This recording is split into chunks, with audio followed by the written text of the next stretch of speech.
I think most humans have in them the capacity to commit murder.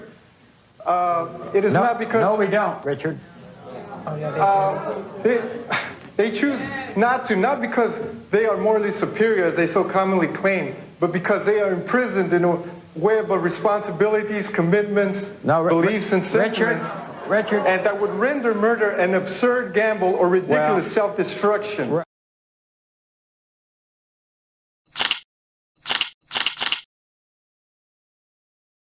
We are all capable of being evil. It's all about perspective. Many things will dictate what you become.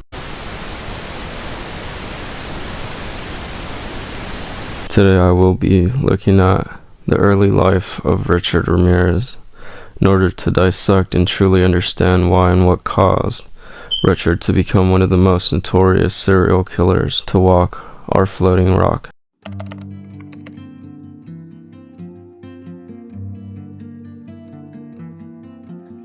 Born in February 1960, Richard was the youngest of 5 children, his parents being Mexican immigrants.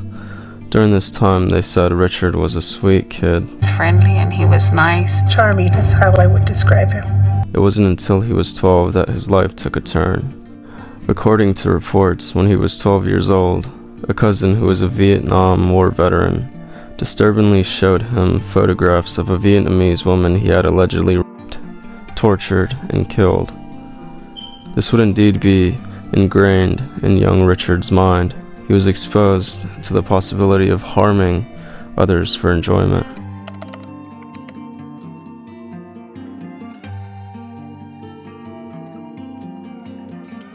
A couple of years later, Ramirez dropped out of high school to pursue a life of crime, which led to him being briefly imprisoned for stealing a car.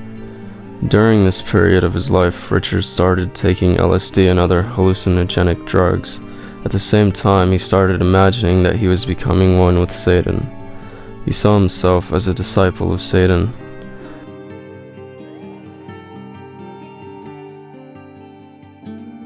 And I believe these type of psychedelics affected him the way it did because of his past experiences, mostly with his cousin.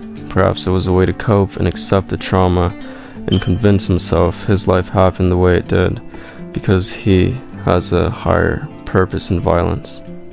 Now, violence is part of our existence. I understand that there can't be life without death, but it's how the culture of our species is. We don't kill because we don't want somebody killing or hurting our loved ones. So anybody that is on Richard's side and thinks he is speaking facts, that he's a disciple that needs to kill. Alright, well, imagine millions of people. Scratch that. Imagine millions of Richards running around, killing people. You wouldn't like that. So for the edgy people who defend Richard for literally brutally deceasing grandmas, which was most of his victims, you're only saying that because you or your loved ones weren't one of his targets.